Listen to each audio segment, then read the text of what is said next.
Good morning, everyone. Again, it's me, Yo. And before I start, Physics 2, Chapter 14, we're gonna start from Chapter 14. So here, I assume you have a good physics background from Chapter 1 to 14. But, since I never, taught to you guys before, I'm not sure your level of understanding, for previous sections. So I will do my best to go over previous content as much as I can.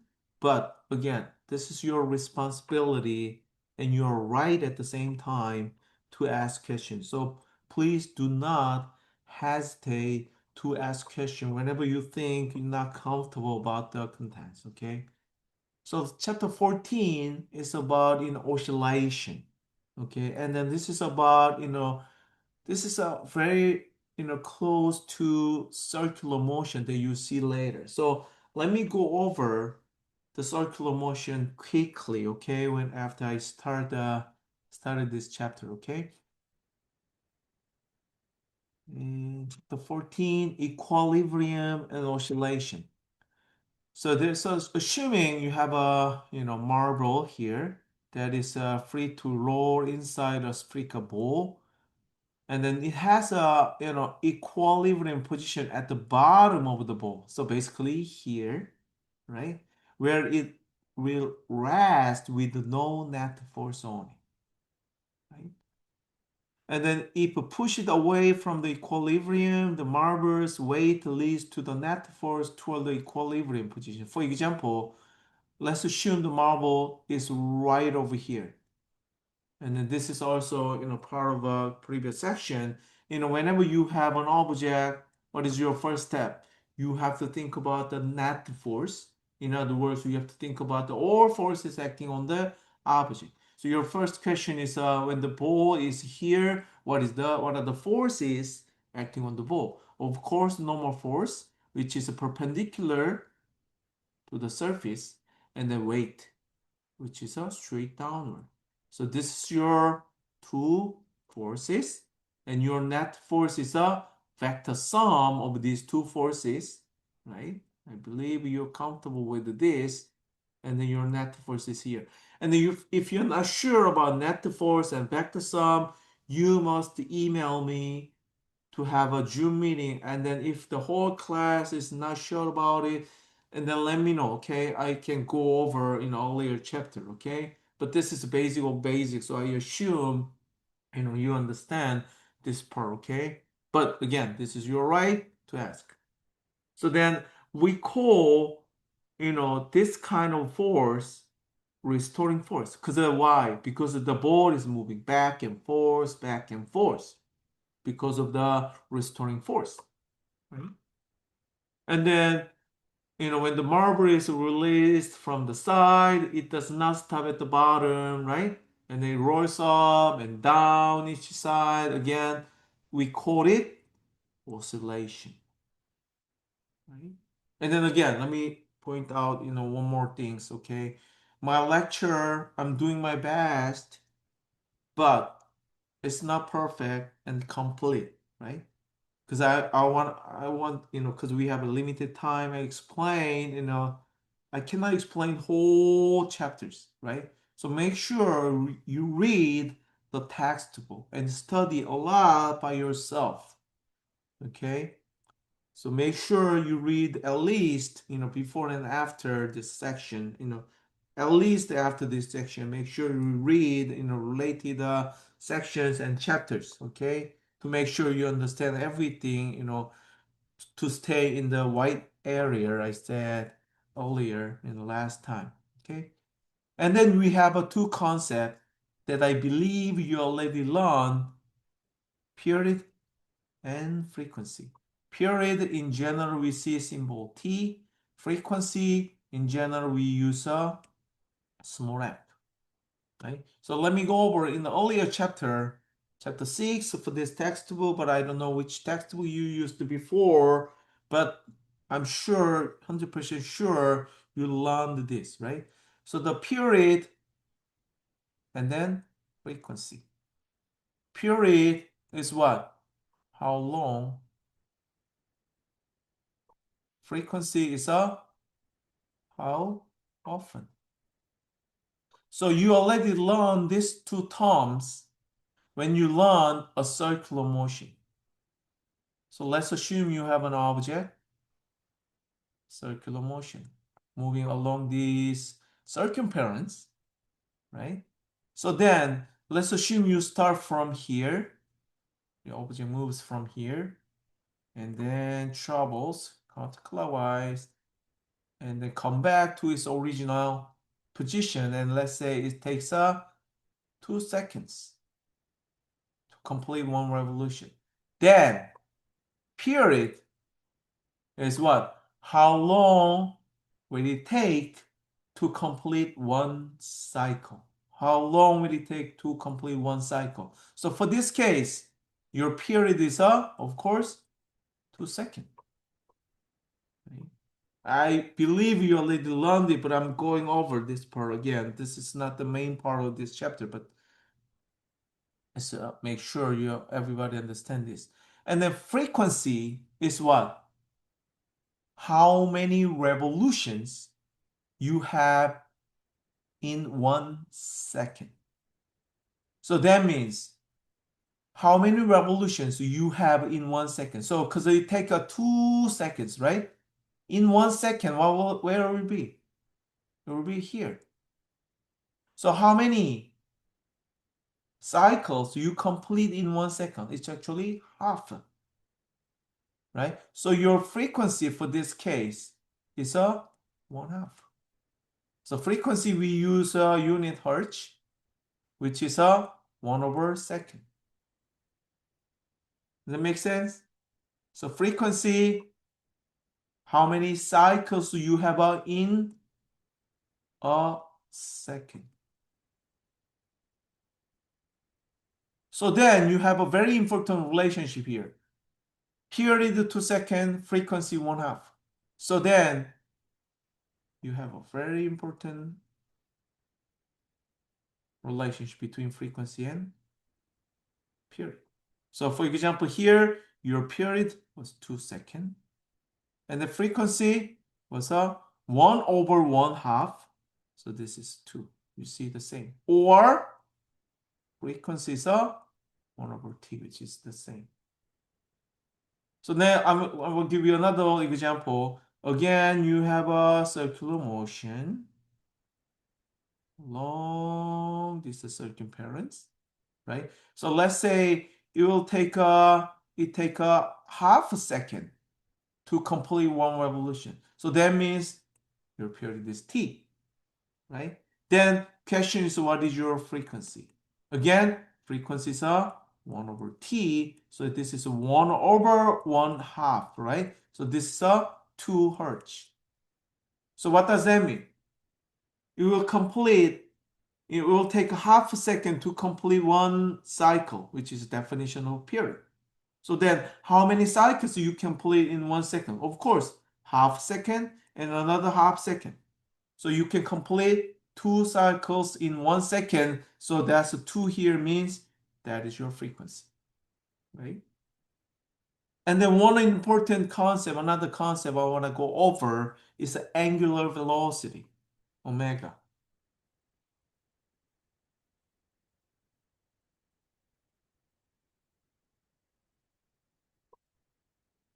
Everybody remember the definition of velocity. Definition of velocity, what is that? Displacement over time, right? So your angular velocity definition is what? Instead of a definition, displacement, you have a angular displacement over time. So angular displacement here is actually the angle, right? So for example, let's assume you have an object here and then moving from here to here. And then how much angle changes you have? You have a 90 degrees or pi/2, right? So that's your angle here, angular displacement. And then let's assume it will take for 2 seconds. So then what is your angular velocity here? How much angle changes you have? Pi over 2. How long did it take? 2 seconds. So then what is your angular velocity? This is a 1 over 2. So you have a pi over 4, right? Per radian per second. Whenever we talk about angular velocity, you remember, right? We have to use a radian, not degrees. So what is the physical meaning of it? You have a pi over 4 radian rotation per second. So 1 second here, another second here, second here, second here, second here, second here, right? That's the definition of angular velocity. Does that make sense? So let me use another slide. So again, let me summarize. I think you need to go over this part again as well. So assuming you have a object moving along this circumference, and then you have a radius r of this circular motion, and then you have an angle theta, and then what is this arc length? Arc length s, or sometimes we use x here. Does anyone remember this? This is a r theta, where r is a radius, theta is a angle, right? In radian again, right? If you're not sure about what I'm talking right now, you must go over, your previous physics course, lecture materials or textbook, whatever, or you can see chapter 6 for this textbook, okay? Read it very carefully, okay? So, because this is physics 2, I assume you'll need to know, previous materials, but, again, going over here. Okay? So the arc length S is radius times angle, right? So one example for this one is your circumference. So when arc length over a full circle, what is that? Yeah, that's a 2 pi r, right? And then the arc length r is r, and then for one full evolution, what your actual angle is what? 2 pi, right? Does this make sense, right? Okay, so you have an arc length concept. Again, arc length is r theta. Okay, and then I introduce a t period.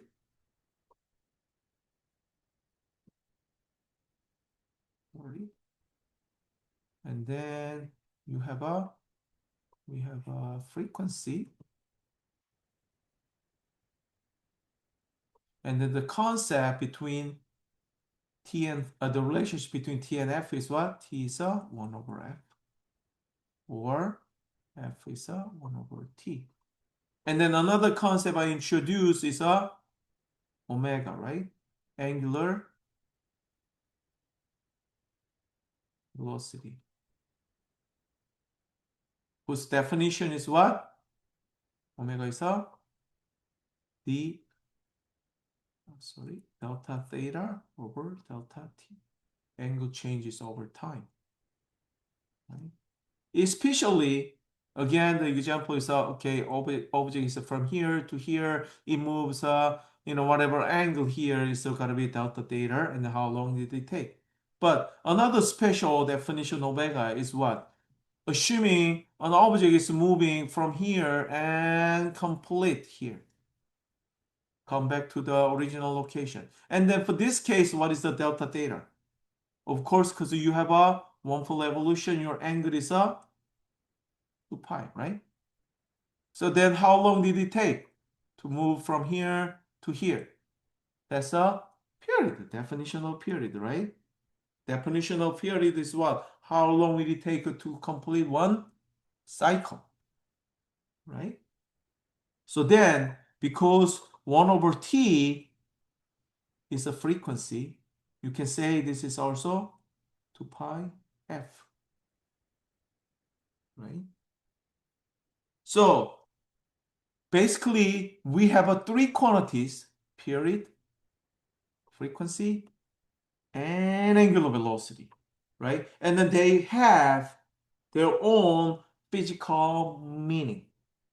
But even though they have a different physical meaning, you have to be very careful. See here, mathematically, they are identical.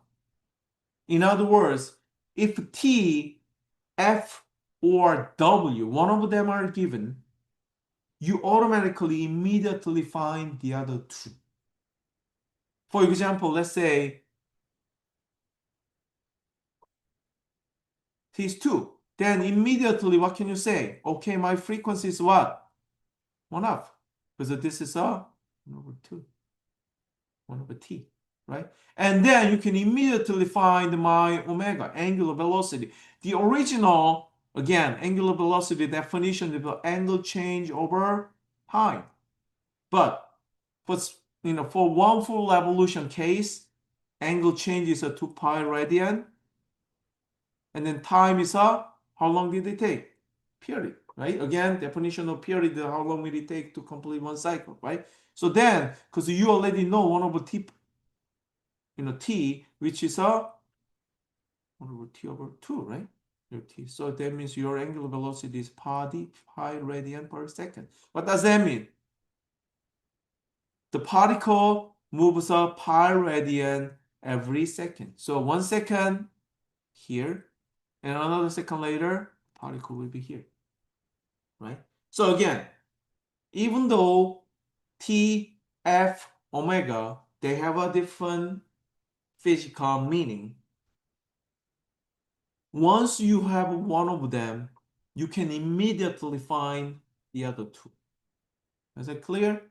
So I'm talking about these three. This is a core of a concept of a circular motion. And then you might have a question, why am I, I am introducing these concept, which is about the circular motion when I explain oscillation. Then you will see oscillation is nothing but circular motion later. Right? Circular motion is kind of repeating the same motion. Oscillation moving back and forth is basically the same. Then you will see circular motion is one example of a oscillation later. Like this marble, right? So then now we have a concept of a period t and the frequency f.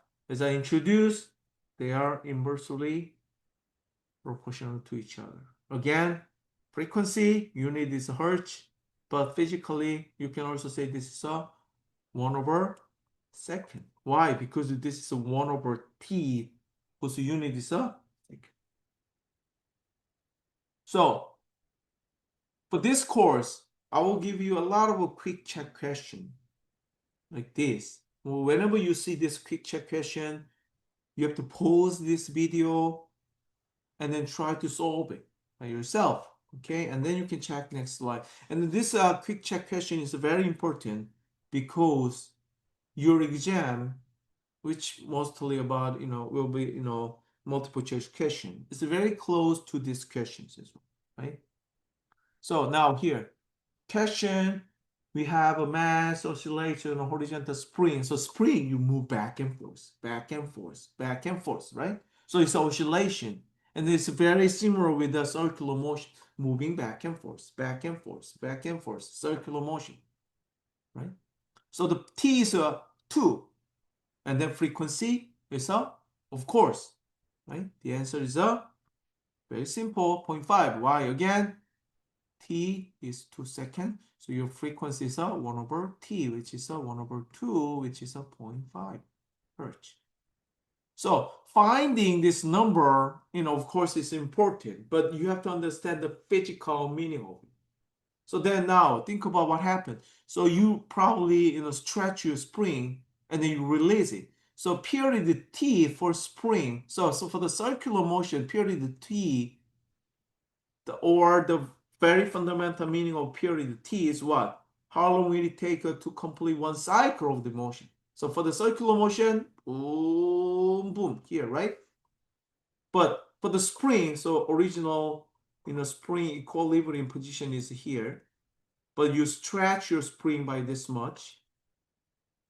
Then after release it, what happened? The spring will move, the mass move here, and then compress the spring, and then come back here and come back to the original location. So then period for the spring means how long will it take to complete one cycle again. So the object was here, now here, and then here, and then here, and here, come back to original location. So period 2 here means for the spring motion, the object start here and move back and forth, and then will take a 2 seconds to complete cycle. So then it take a 2 cycle moving back and forth. So then frequency, y is a 0.5. Think about it, definition of frequency. How many cycles you can complete in 1 second? You need 2 seconds to complete one cycle. So in one cycle, once in 1 second, you only complete half cycle. So that's why your frequency is up 0.5. Another question. Again, pause, think, and choose. So mass oscillates, horizontal, spring, frequency, the period 2 seconds again. And then if the mass is pulled to the right and then release, how long will it take for the mass to reach the leftmost point? Leftmost point of its motion. So then, how long will it take to move from here to here? Again, definition of a period. Back and forth will take 2 seconds. So here, will take only 1 second. Right? Another question. Earthquake. You have earthquake and the pause and choose think. And then it has a frequency 1.15, right? And then Earth move up and down. So now it's a ground, right? Ground is moving up, down, right? The time elapsed between the highest point and the motion of the lowest point. So now let's assume your ground was here, and then when the earthquake started, ground moving back, and then so your ground is here. So it's more like a spring motion, right? So it's a maximum stretch, and then this is maximum compression here, right? So basically you're looking for the time from here to here. So basically your very first step is what? Finding your period. What is your period? T is a 1 over frequency, right? Or this is 1 over f. So this is right, your period, right? Which will give you, let me use my calculator.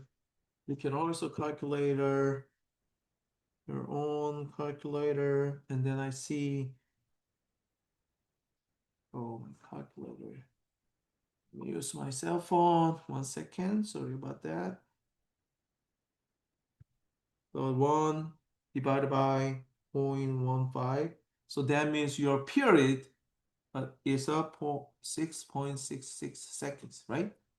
So then that's the time for moving back and forth, right? So your period from the highest point to the lowest point is a half of it. So the answer is a B, right?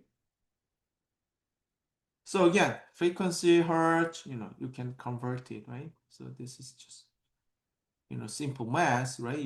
Once you have a frequency, 1 over this f will give you this period.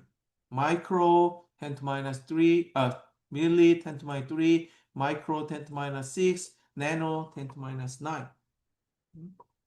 Another example, again, pause and solve it and then find the answer. Your frequency is radio station, your frequency is 100 mega is 10 to 6, right? So then, okay, my frequency 10 to 6, right? So then you have a frequency because you have a two zeros here. So you have a 10 to, this solution is wrong here. So this is 10 to 6. So mega is a 10 to 6. And then you have a two more zeros. So basically this is 10 to 8. I think the textbook is wrong. So then your period is a 10 to minus 8. Okay. And then simple harmonic motion, we can have, so now simple harmonic motion, oscillation or circular motion, you see it's a moving back and forth, back and forth, back and forth. So again, I said so far circular motion is the same as a spring motion. And then spring motion and the circular motion is the same as a sine or cosine function. Okay, why? Because the sine function, you have a position here. Okay, boom, boom, boom, boom. You know the sine function, right? It's more like this. Same for the cosine function. So this is a sine function exactly can describe your circular motion or spring motion. So for example, and then we call it simple harmonic motion as HM. So for example, let's assume your position start from here. So that means if it's a spring, you have a spring here, and then you stretch your spring, right? So it was original equilibrium position is here. You stretch your spring. So the spring position is this is your X. So this is your position X. So then what will happen? Once you release it, and then you can also compare this case with the marble one, right? The position is highest, and then it passes up the center position, equilibrium position right here. Then this is at the bottom. You can see the velocity, the speed of the marble is the fastest, or the velocity of the object attached to spring is the maximum. And then it goes lowest point, which corresponds to this location of the spring. Okay? And then let me use a eraser. Yeah. I don't like this picture. Let me redraw these pictures with a pen. So then now let's assume you have a spring, and then you have attached mass here, and then this is a equilibrium position without stretching. So this is your X, and then once you release it, the spring will compressed by this much, and then the compression, your stretching distance, I said is X, right? But your compression distance will be X as well. So at the lowest point, we're compressed by X. And then come back here, again, this is a equilibrium position here again, and then come back. So you see, circular motion and spring motion, you can describe their motions using sine or cosine function. And then linear restoring force, the spring force, I believe you already learned about it. Everybody remember spring force is given by minus kx, where k is what? Spring constant. Again, you have to go over, previous chapter talking about spring constant, okay? Either this textbook or, the lecture materials that you learned from physics 1, okay? So the spring force is given by minus kx, where x is again the displacement, right? The amount of the distance you stretch your spring or compress. And then here k, so you have a minus sign, is because of a force, and then displacement has a different direction. So for example, once you stretch your spring, your delta x is a positive, right? So that means your x here is a positive, but the direction of the restoring force is to the left. So you have a minus sign. But if you compress your spring, so then now you have a here, where your delta x for this case is a negative. So that means your x here is negative, then the force direction, restoring force direction here is gotta be to the right. So the delta x here and the net force direction is always opposite. So that's why you have a negative sign there, right? So this is a linear restoring force, or we sometimes call it spring force. The net force is toward the equilibrium position and the proportional to the distance from the equilibrium, which is a x. The amplitude A for the spring motion is the object's maximum displacement from the equilibrium. So then, assuming you stretch your spring and release it, so again, let's assume this is your equilibrium position. So the spring so move back and forth, but never move more than this position, meaning that the object cannot be here, right? Unless you apply additional force, right? So this is the maximum range of a spring, right? So we call this is a or minus A, right? So for the vertical motion, for hanging weight, the equilibrium position of the block is where it hangs motionless. So this is an unstretched spring, but for the vertical motion, we assume this is your equilibrium position. Instead, in general, we have a we assume equilibrium position of a spring is for the horizontal spring is without stretching. But for the vertical motion, we assume this position as our equilibrium position. Of course, here what happened? There are two forces. Spring force, the restoring force, right? The spring is pulling this object up and the weight is backing downwards, right? And then the forces are balanced where net force is 0, right? That's about, chapter 4 and 5, which is the core, the most important concept for physics 1. So I believe you understand what I'm saying here. So then Hooke's law says, right? Spring force is a K delta L. Delta L here is what? How much distance, right? So this is called delta L. So this is exactly your spring force, right?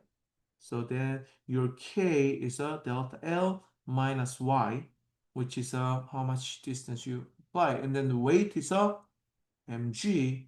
So then you see spring force is minus ky, right? So again, same, the definition of a spring force, right? K times y instead of x here because this is a vertical motion, right? So the role of gravity is to determine where the equilibrium position is, but it doesn't affect the restoring force for the displacement itself. So in other words, even though you stretch your spring this much, and then it seems like this is a new equilibrium position, your spring property doesn't change. Again, you still have a F is a minus a K Y. Same. Okay, this is my first lecture, and then I didn't cover a lot of new materials because I think I'm sure the earlier concept is extremely important. Again, go over carefully about the definition of arc length, you know, arc length is arc data, and then frequency, and then period, and angular velocity. And then assume, make sure you understand circular motion and spring motion are the same, and then they can be described using sine or cosine function.